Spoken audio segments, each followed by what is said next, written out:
Tu as parlé de système.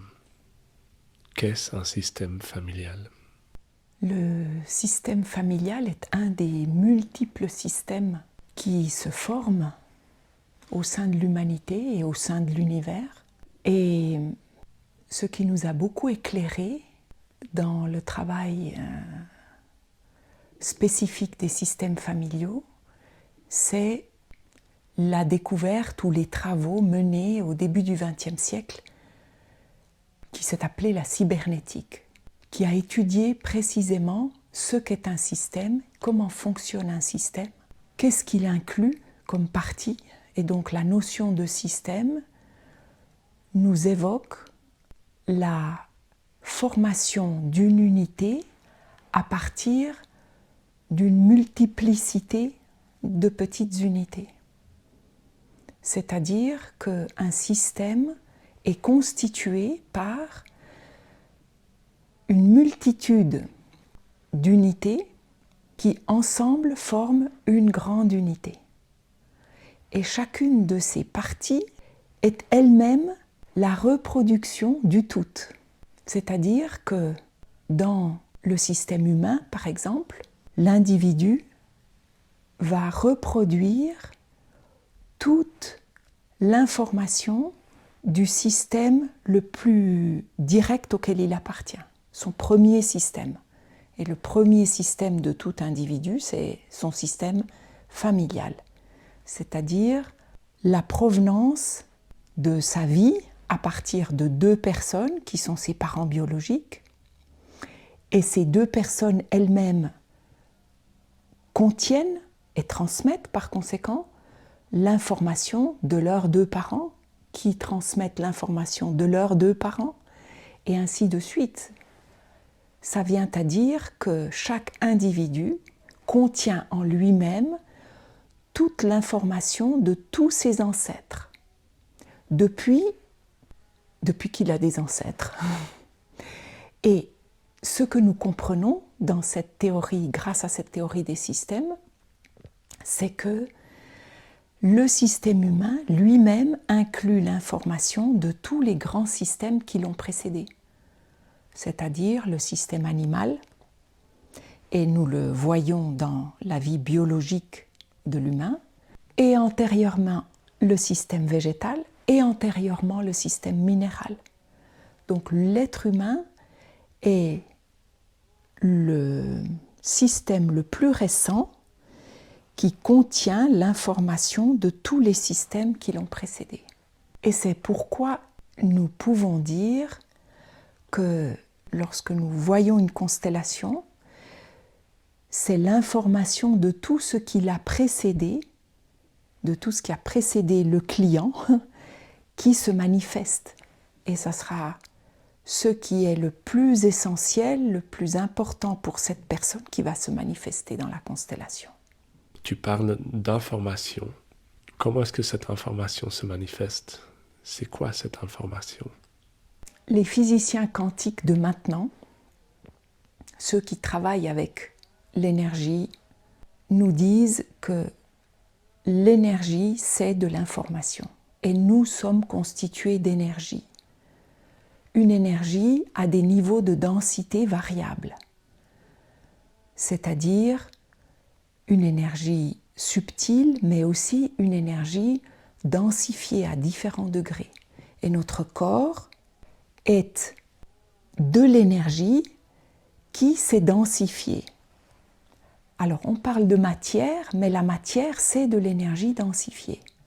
Ce n'est pas quelque chose de différent de l'énergie. Et l'énergie transporte l'information. Et l'information s'ajoute, à chaque génération, de l'information s'ajoute en nous, à l'information déjà présente. Et principalement l'information de ce qui s'est passé et de ceux qui étaient nos ancêtres.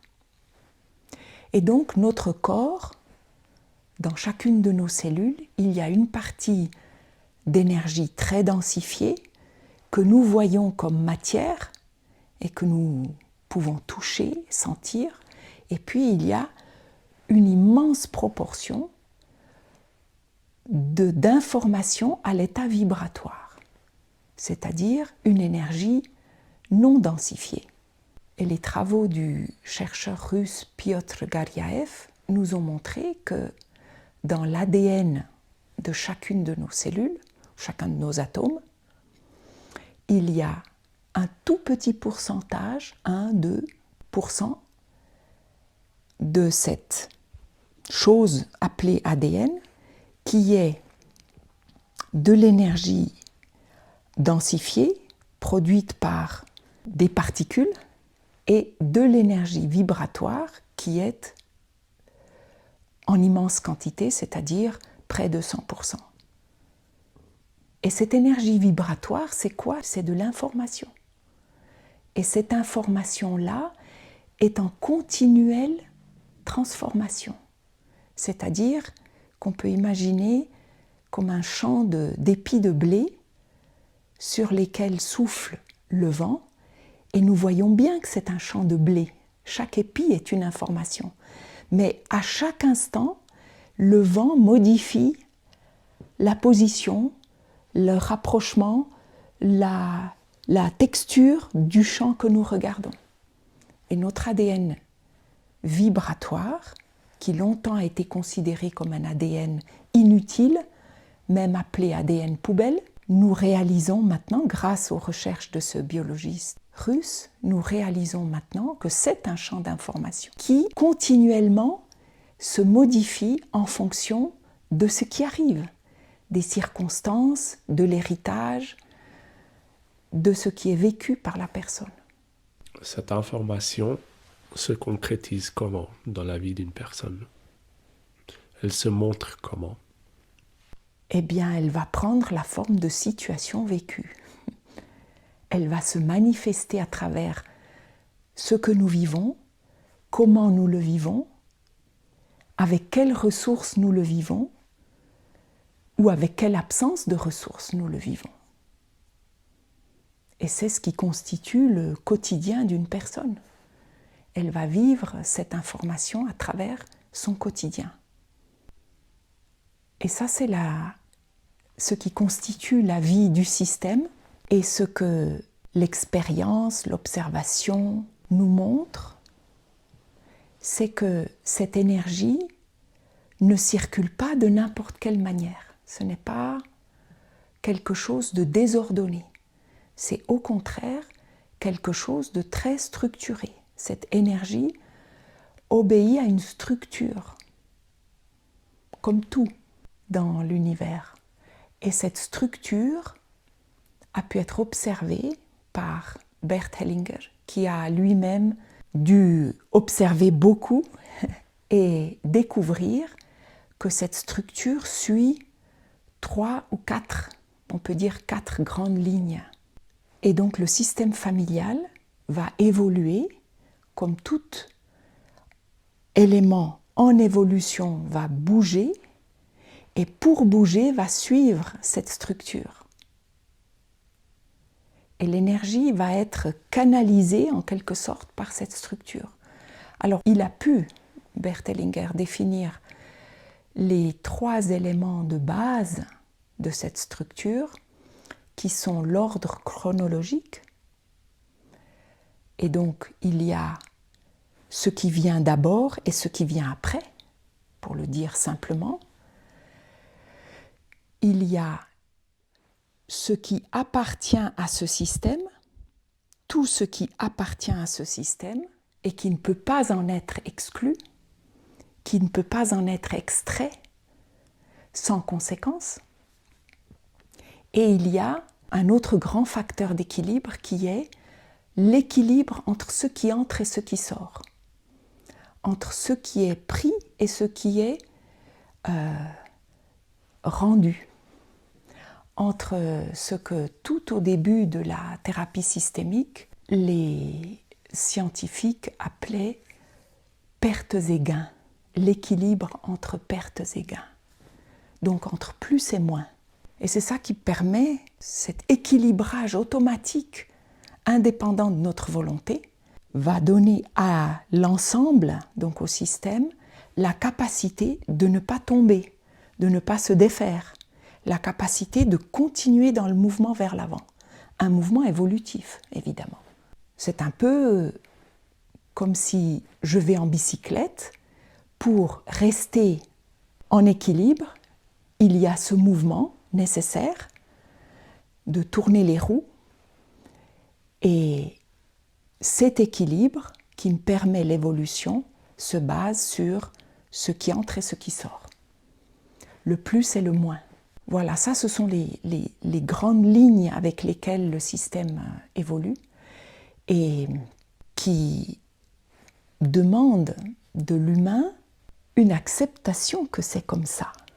Pour pouvoir évoluer, est-ce que je peux dire oui au fait qu'il y a une chronologie, au fait qu'il y a une appartenance au système et au fait qu'il y a cet équilibre? Alors les deux premiers, ça dépend de ma volonté. Est-ce que je peux dire oui au fait qu'il y a des générations avant moi et des générations après moi? Est-ce que je peux dire oui au fait que dans le système, il y a un nombre donné d'éléments qui ne peuvent pas être exclus du système?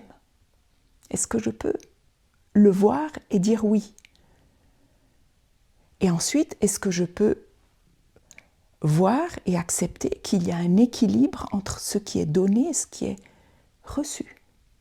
Et que cet équilibre a aussi besoin de mon assentiment. Donc toutes ces questions-là se posent à chaque fois qu'il y a une constellation pour le client. Lorsque je reçois un client avec sa difficulté,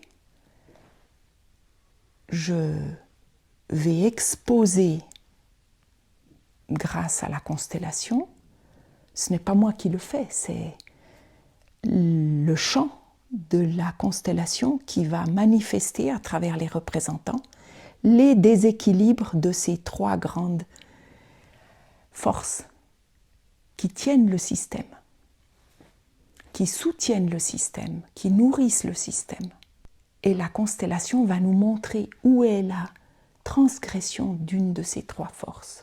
Et c'est ainsi que nous pourrons percevoir d'où vient la problématique que le client apporte. Laquelle de ces trois grandes forces a été transgressée ou a été impossible à vivre.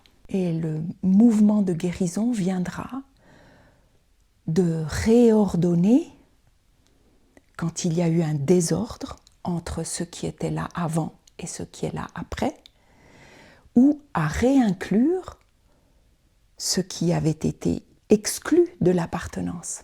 Qu'est-ce que veut dire exclure? Exclure, c'est ce qui va empêcher l'appartenance d'être. Chaque élément existant appartient à un système.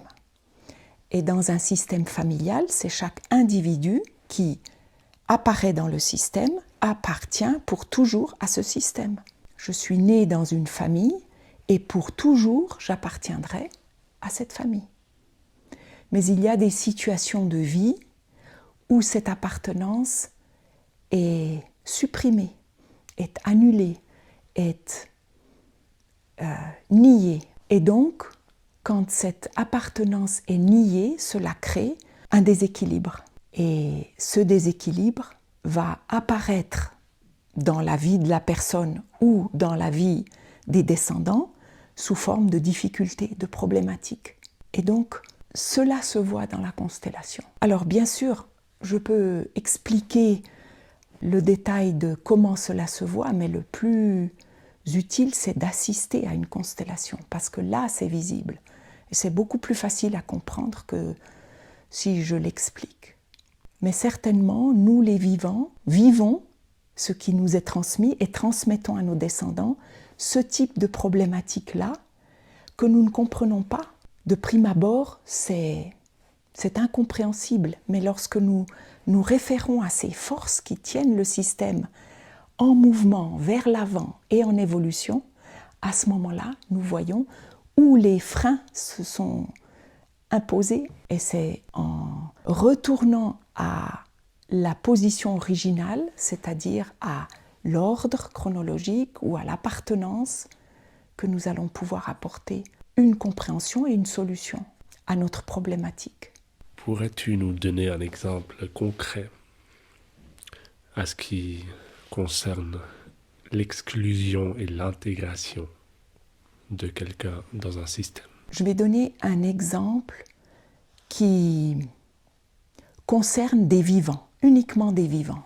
Par exemple, dans ma vie de femme, j'ai eu une première relation amoureuse. Et cette relation amoureuse n'a pas abouti. Elle s'est terminée de manière conflictuelle et je me suis séparée sans pouvoir faire la paix avec la personne dont je me suis séparée.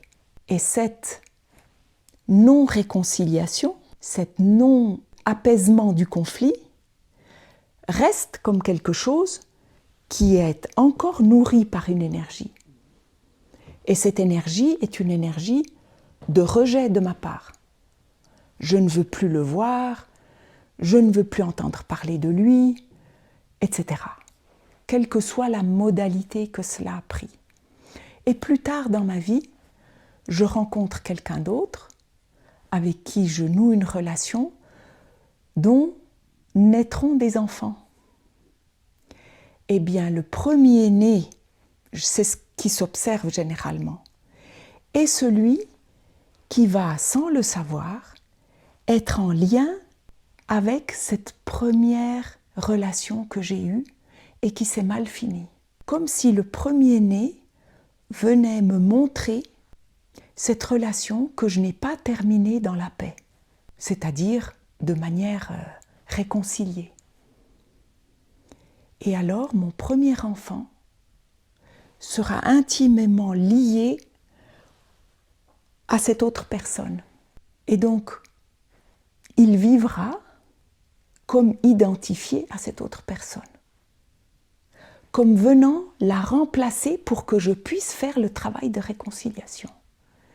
Mais je n'aurai pas les difficultés avec cette autre personne, ce premier partenaire, je l'aurai avec mon enfant, le premier. Je vivrai des difficultés dans ma relation avec l'enfant premier, né de ce nouveau couple que j'ai formé. Et donc, il y a des couples qui ont un enfant et l'enfant ne s'entend pas ou vit beaucoup de conflits avec un de ses deux parents. Donc, la première chose à laquelle nous pouvons penser, c'est qu'est-ce qui s'est passé avant la naissance de cet enfant. Et la constellation va le montrer. Et c'est ainsi que la cliente, si c'est moi la cliente, je pourrais décider à ce moment-là de faire la paix dans mon cœur avec ce premier partenaire. Et ça, c'est le travail qui se déroule pendant la constellation. C'est ce qui se passe dans le cœur du client qui est important. Et à ce moment-là, je pourrais me rendre compte que dans une situation conflictuelle avec quelqu'un, j'ai ma part de responsabilité. Et à ce moment-là, je peux décider de renoncer à la récrimination, de renoncer aux reproches et de réaliser que je suis responsable à 50% de ce qu'il y a eu, cette dispute, ce conflit, et je peux me responsabiliser de mon rejet de l'autre. Et à ce moment-là, je peux décider, avec soulagement, d'être en paix avec cette personne. Lorsque, dans mon cœur, je décide de respecter l'autre, de le remercier pour ce qu'il y a eu entre nous, bien évidemment, il y a eu beaucoup de positifs, et de me responsabiliser pour la partie négative qui me correspond, à ce moment-là, ce conflit se termine. Et mon enfant se libère. Il n'a plus à porter ça. Alors, quelque chose de différent va commencer entre nous. Qu'est-ce qui veut dire se libérer? L'enfant n'a plus à montrer ce premier partenaire. Il peut être désidentifié parce que maintenant, moi, je le vois, ce premier partenaire, et je vois ce qui s'est passé entre nous. Et je peux décider d'un comportement différent. Et c'est ça qui va libérer l'enfant. Parce que l'enfant vient comme un témoin, mais il ne le sait pas. Et donc il en souffre. Et notre relation entre lui et moi souffre de ce qu'il est le témoin, de ce qui n'a pas fonctionné avant lui. Et ma décision de me réconcilier avec ce partenaire antérieur est ce qui va libérer l'enfant. Le libérer pour le laisser vivre sa vie d'enfant sans devoir remplacer quiconque, ni être identifié à quiconque. Parce que maintenant, je vois cette personne. Et cette libération lui permettra de vivre normalement sa vie d'enfant.